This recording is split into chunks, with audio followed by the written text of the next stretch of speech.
Di tangan para pengukir Jepara, kayu bukan lagi sekedar material. Ia menjelma menjadi bahasa yang merekam kesabaran, ketekunan, dan warisan budaya yang terus hidup dari generasi ke generasi. Seperti cerita dari lembar kayu yang tersimpan di ruang pameran Tatah Museum Nasional Indonesia di Jakarta. Menampilkan mahakarya dari 56 prajin dan seniman Jawa Tengah, Tatah adalah pahat kecil bermata tajam. Alat sederhana yang menjadi perpanjangan tangan para seniman untuk menghidupkan sepotong kayu menjadi mahakarya. Di antara ratusan detail ukiran, satu karya mengundang pandangan berhenti lama. Berjudul Mengurung Nafsu, karya Apep Kimo, Saniman, dan Rokani ini menampilkan seekor macan yang terkurung di dalam sangkar. Dan yang membuatnya istimewa, seluruh karya ini dipahat dari satu balok kayu utuh, tanpa sambungan, tanpa tempelan. Dari satu batang kayu terbentuk rantai, kurungan, hingga sosok macan yang tampak hidup. Lebih dari sekedar keterampilan teknis, karya ini menyampaikan pesan tentang kehidupan. Dalam filosofi Jawa, macan menjadi lambang nafsu manusia. Kuat, liar, namun harus dikendalikan agar tidak menguasai diri. Dari darat, perjalanan berlanjut menuju laut. Ukiran berjudul Taman Laut, karya Suhartono Kasari yang dibuat selama 13 tahun. Setiap lengkungan dan tekstur menggambarkan keindahan bawah air Indonesia yang kaya akan terumbu karang, berbagai ikan seperti ikan badut, lionfish, dan lobster. Ukirannya pun seolah hidup, seperti bagian cerita tentang kawanan ikan yang bergerak dalam satu komposisi 3 dimensi yang memukau. Judulnya Taman Laut yang dibuat selama 13 tahun.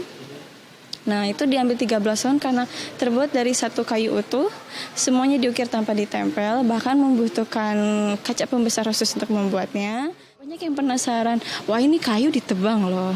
Tapi jangan khawatir, karena tentu saja para pengrajin, semua proyek ini, hasil dari karya yang dibuat itu tentu memperhatikan agar alam kita tetap terjaga, kemudian hutan kita juga tidak gundul dan sebagainya. Menanam secara teratur begitu.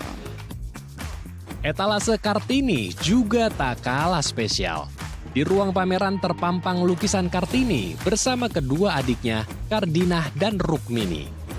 Mereka bukan hanya tokoh emansipasi, namun juga pelaku penting yang memperkenalkan ukiran Jepara ke panggung dunia.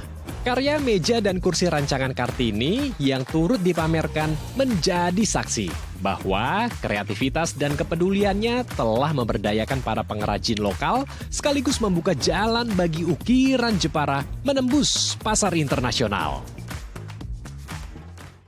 Karya Ibu Kartini itu sangat bersejarah sekali. Yang aslinya itu kursi dan meja itu yang kita bawa dari Jogja. Tentunya di dalamnya ada karya seni dari para lokal untuk membuktikan bahwa legasinya Ibu Kartini itu masih ada sampai sekarang. Melihat cerita dalam keindahan seni ukir Jepara, para pengunjung merasakan makna yang mendalam tentang filosofi dan ketekunan yang tertinggal di setiap gurat pahat. Persepsi orang beda-beda ya. Tapi kalau misalkan dari yang harimau tadi itu seolah-olah menunjukkan ada keterkungkungan gitu loh. Karena kan harimaunya ada di dalam juga gitu kan. Seolah ada harimau dalam diri kita yang sedang dikungkung kayak gitu, dikungkung dalam sebuah pohon gitu kan. Ya seperti itu sih kalau yang itu. Tapi kalau yang ini aku malah ngerasa ada kayak keleluasaan dari baharinya Indonesia gitu loh. Gimana ya? Karena kan ini kan laut gitu. Jadi aku secara pribadi aku merasanya seperti itu. Pameran Tatah menjadi ruang untuk menyelami warisan seni ukir Jepara. Sebuah pengingat bahwa dalam sepotong kayu terdapat nilai budaya, filosofi, dan jiwa para seniman yang terus menorehkan pesan dan kesan mendalam. Endru Pakpahan, Yudi Rahman, Daai TV.